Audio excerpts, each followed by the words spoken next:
What's up, everyone? Back for another beer review, and today is day 8 of the 6th annual 10 Days of Pumpkin here on the channel. And the beer I'm reviewing today once again comes from the Southern Tier Brewing Company, and they're headquartered in Lakewood, New York, and this is their Caramel Pumking, the 2023 release. So they're calling this one Imperial Pumpkin Ale, and on the side of the label it does say ale brewed with pumpkin and a natural flavor added. It comes in at 8.6% alcohol by volume, 44 IBUs at the time of review.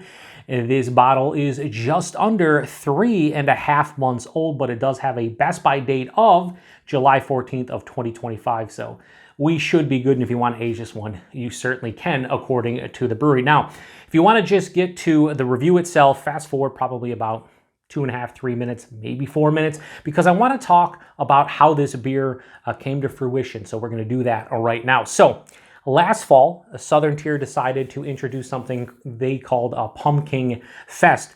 And what they did was they created 3 new pumpkin variants, and they were going to release them all during this Pumpking Fest. And it was basically a staggered release at their brewery and all of their brew pubs. And what you could do is you could go to the brewery, and they had special flights of regular pumpkin, warlock, and then the 3 new variants. And after you tried them all, you could vote on what new variant was your favorite. And the 3 variants they had were this, along with their fire pumpkin, which was essentially a cinnamon infused pumpkin. They also had their habanero pumpkin, which was a habanero pepper infused pumpkin. And they wanted the customers to vote on their favorite of the 3. And when they tallied all the votes, whatever ended up winning and getting the most, I guess say the most popular of the 3, they would brew it this year as the newest variant. And the Caramel Pumking won. So that's how this beer came to be. Now, I did do the rare on location video at the Buffalo, New York Southern Tier Brew Pub last fall. And if you want to check it out, I'll post it up here somewhere in the top right of the video. I'll also post a link in the description box as well, and you can check it out if you want to. I gave this beer right here a 4.2 out of 5, and it was my favorite of the 3. I did vote for this one. The fire pumpkin was a little bit too heavy-handed with the cinnamon. It was like someone, poured a shot of Fireball whiskey into my pumpkin. And then the habanero one, while good, wasn't as good as this one. It was fine, but this was the best. This was like somebody took regular pumpkin and drizzled some caramel syrup on top of it. That's basically what it was. Now, I've seen a lot of my friends on Untappd, because I haven't watched any video reviews, but I've seen folks basically some love this one, some not so much, some in between. So I'm curious to see, as they upscale this recipe for this year's release, did it change from last year? I guess we'll find out. So I'm going to crack this one open, give it a pour, and I'm also going to compare it to base pumpkin. Not going to drink a lot of that, but on camera. But I'm definitely, well, I don't know why I would put that away, because I'm gonna crack that open too. But I didn't want to do like a 100% side by side. But we're gonna see how this compares, because you got to see the base compared. How much different is it? You know what I mean? That's what we're looking for here. So we'll give this a nice pour. I should be able to get. We're not gonna do it all. We're gonna do like that, and then maybe pour the rest in at the end. But we'll do something like that, and then we'll crack this one open, and I'll just throw everything off camera. There's no reason for all this stuff to be on camera. I just almost knocked over my water bottle. Throw this over here. Give this a pour as well. Regular pumpkin, huh? I see every single year, I feel like I get a glass of this. Whether, like last year, I got it on tap. I didn't actually do a bottle, but I get either a taste or a glass of it every year. So I'm just going to put this aside for now, and I'll bring it in when I'm going to go for the looks and everything. So yeah, that honestly is, the clarity's great. Looks like a lager. Kind of looks like regular pumpkin, although I think regular pumpkin is a little bit more cloudy. But yeah, it has that bright orange color. Had about a finger of an off-white soap sudsy head that is now dissipated to a thin film. You hold it up to the light. Yeah, it's that burnt kind of orange. It's going to be dark on camera, but it kind of plays the role of a pumpkin, and I say that because I have regular pumpkin here. Now, this does not seem to be, as the clarity is not there as much as the regular, and it's a little bit lighter. I don't know if that's going to come off. Slightly lighter than this. On camera might look way lighter, might look the same, I don't know. Same thing, off-white head that was somewhat soap sudsy. It has dissipated. This has a little bit more, again, haze than this, but we'll throw this off camera and we'll come back when I do the aromatics. Yeah, so this is exactly what I remember. It's like someone took base pumpkin and just, you know, let's say you had it's like someone took a pumpkin pie, you know, stuffed it in a glass and then drizzled some caramel syrup on top. That's what it smells like. You get that, at least I do like that graham cracker kind of pie crust. There's cinnamon, a little bit of like clove and nutmeg, brown sugar for sure, and then caramel. But now as I'm letting this open up, the caramel's becoming the predominant note. Like I don't remember it being that crazy intense. Yeah, the caramel is, as it opens up in the glass, and these aren't ice cold either. They've been out of my fridge for like 25 minutes. As it starts to open up in the glass, the caramel's definitely more intense, more vibrant. I still get the base pumpkin, but it's getting a little bit lost in the nose. A little bit of ginger. Yeah, so the caramel is definitely opening up more. A little bit different than last year, because I feel like last year, even in the aromatics, and maybe I'm wrong. Maybe you go check out the that On Location video I did, but I don't remember the caramel being like over the top. Let's see regular pumpkin. Wow, that's kind of actually different. So base pumpkin is more like gourdy. It's like earthy. Okay. Yeah, earthy. I get the graham cracker crust. There's a little bit of the spices as well. And these aren't super fresh. Obviously, they release these typically. Obviously, they bottle. I think pumpkin, and I didn't say how old pumpkin is. Pumpkin was bottled a month before this. So pumpkin's bottled in June. This one was bottled in the middle of July. That was like the June 14th or 15th. This is June or July 14th. Obviously, by October, the pumpkin spices aren't going to be as prominent. And that's what's happening here. I think it's fallen off a little bit as far as the spices are concerned.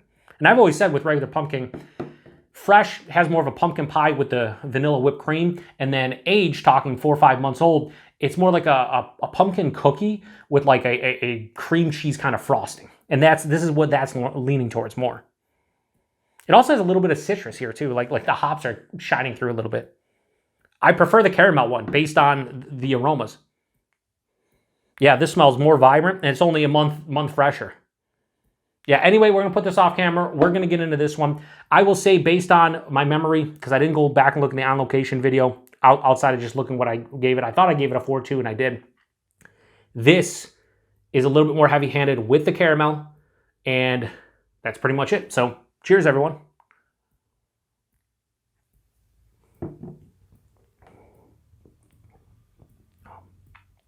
Base pumpkin is definitely there, but caramel, especially in the second half of the palate, more noticeable. I do like it, though. I do like it. Do I like it as much as I did last year? I don't know. We'll see. Again, I had it on tap. It was ice cold pretty much. I let them warm up a little bit, but they weren't like this where it's almost a half an hour by the time I'm reviewing it. And you're getting little tasters as well, whatever they were, 5-6 ounces. Another sip. Body's a touch over medium, maybe low, maybe high medium, I'd say. The mouthfeel, it's definitely effervescent. It's crisp, moderate carbonation. Has a smoothness to it, not really creamy, but it's definitely smooth on the palate. The taste, forefront. A lot of again, pie crust, graham cracker, brown sugar, the base of a pumpkin pie, basically. Maybe even a little bit of caramel toffee, biscuity nature. As it passes through, the spices hit. And I'm getting more of like a ginger, clove, nutmeg thing. Not as much cinnamon. There's a little bit of like an allspice as well. And then the second half of the palate, it get hit with like a smidge of vanilla. And then the caramel comes for me. And the caramel is, again, a caramel syrup.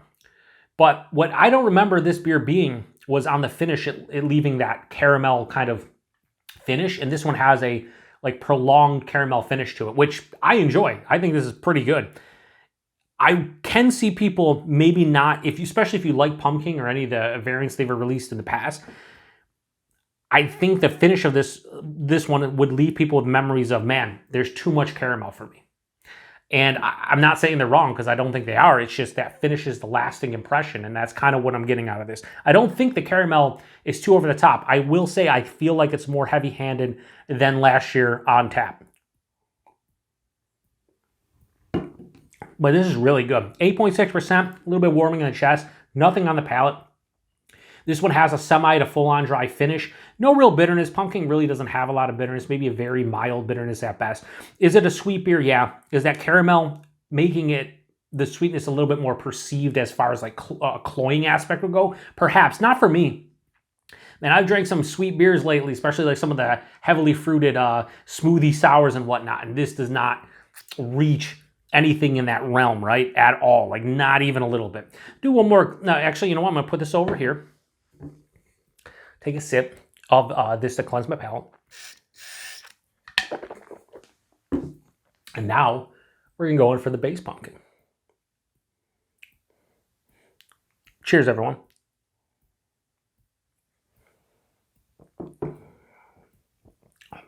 Wow, that's such a drastic difference compared to the nose.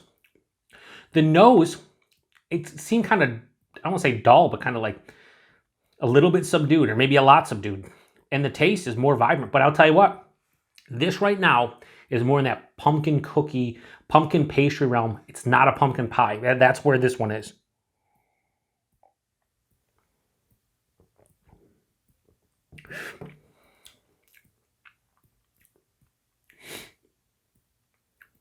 I don't know.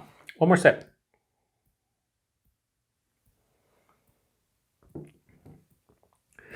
Yeah, I'm not going to do like, I've reviewed this one multiple times on the channel. I think the body, the mouthfeel, everything's appropriate to the base. This one is more pumpkin cookie though. It's sweeter. This is, to me, a little bit sweeter than this overall. Has almost like a molasses kind of tinge to it, more vanilla. Just more of like the pumpkin pie filling along with the like vanilla dollop of whipped cream you'd get on it. More so than an actual encompassing the pumpkin pie. There's a little bit of that graham cracker left. I think I like this better. I might be in the minority, but I think where this beer is now, and this beer right now is like 4.5 months old. I think maybe a month old, 2 months old will be a little bit different. I think the spices will kind of hit you a little bit more.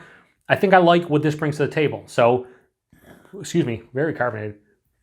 So, let me do one more sip. I'm not going to cleanse the palate because they're very similar in a lot of respects. Yeah, this is the winner between the two. Am I going to change the rating from last year? Slightly. I'm going to go a little bit lower, but I'm still going to keep this in the 4.25 range. So, Caramel Pumking, a 2023 release from Southern Tier.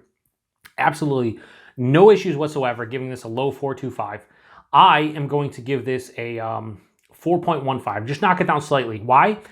Because I think last year was a little bit more balanced where the caramel wasn't as heavy-handed, right? But at the same time, it's still really good. I think they've done a good job with this. And like I said, I've seen numerous people not really dig this one. I've seen numerous people just go crazy about it, and some folks in between. I think I'm closer to the I love it side of things, but I could definitely see how this could turn someone off. So if you've had this one before, post in the comment section. Let me know what you thought about this year's release. And if, like me, you had it last year at the Pumpkin Fest and now you had it this year, what do you think the differences are? The summation of this for me would be that last year's slightly more balanced and this year's a little bit more intense with the caramel flavor. And that's really where it stops. I think the rest of it is this is akin to what I had last year, or my memory of it. I'm definitely one and done with these like I usually am because they are a dessert beer. They are sweet. They're just not cloying for me. So price point availability, I think I paid, I think it was like $3 something for a bottle, like $3.69 or something. 4 packs of pumpkin typically variants this. Usually $13.99 a 4-pack in my area. I know a lot of you pay more than that. Some folks have said they paid $16, $18, even $20 for a pack. That's kind of crazy. $14 for a 4-pack of this is good value. If you start hitting 16 or higher, you know, unless you really love pumpkin beers and you love pumpkin specifically, that's a bit pricey for me. And availability, it's Southern Tier. Wherever you see Southern Tier, especially if you see Pumpkin and Warlock every year, you should see this beer, or you should have seen it. It's probably still on the shelves. I know here in the Buffalo, New York area, I've seen this at numerous grocery stores, a couple beer shops, and you know, we're in the late October range at this point. So this will probably be on the shelves for another couple of weeks, maybe a month. But I would highly recommend it if you enjoy pumpkin and you like caramel, give it a go. If you don't like caramel, you probably wouldn't pick this up, but that's, you know, common sense would dictate that. Now, I wasn't going to do this, but you know what? Fuck it. I can always get another bottle of this. I really care. We're going to do the cuvee. We're doing the cuvee. I don't know if that's equal. Probably not. Drink it. Let me pour it now. Let me take. I'm double fisting.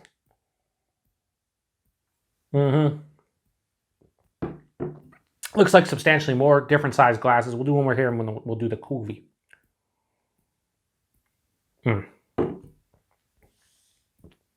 For sure, winner for me. All right, let's do the cuvee.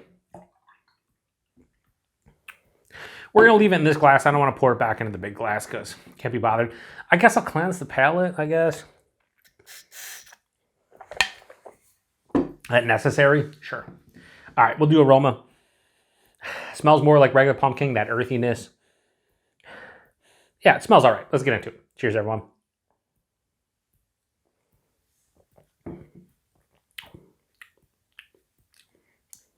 Holy shit. Cuvées usually go one of two ways. It's either you ruin both beers, you improve both beers, or it's kind of somewhere in between. Rarely am I like, hey, you ruined this beer, but you didn't ruin that beer, and so on and so forth, right?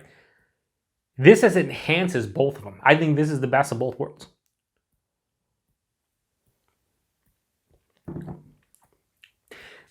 I'll say this right now. If you bought Caramel Pumking this year, and you were in the crowd of it's too much caramel, grab a bottle of this, mix it 50-50, see what you think.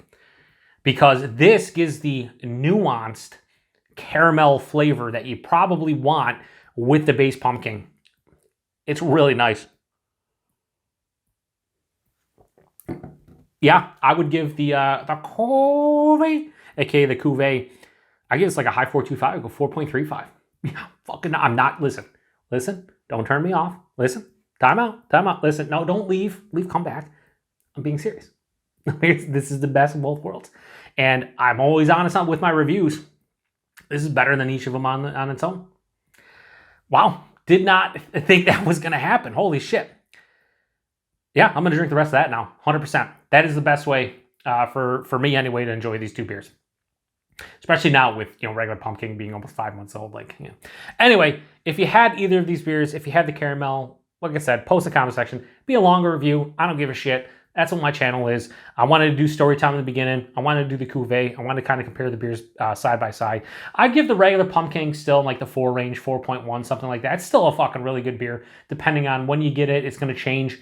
But this cuvee is fucking next level. If you did this cuvee, let me know what you thought about it. So yeah, anyway, that was day 8. And I'm doing the 8 like the Randy Macho Man Savage. The 1, the 2, and the 3. Ooh, yeah. You never did 1, 2, 3. I don't. Do you care? Not really. But tomorrow for day 9, I'm going to be reviewing from Imprint their Origins a Pumpkin Spice Latte, which is a huge Imperial coffee pumpkin stout, 10.5%, just a big boy, and I'm looking forward to it. So I appreciate everybody stopping by for another beer review here on the Beer Patrol. To the next one. Oh, yeah, I mentioned the 8.6 in both of them.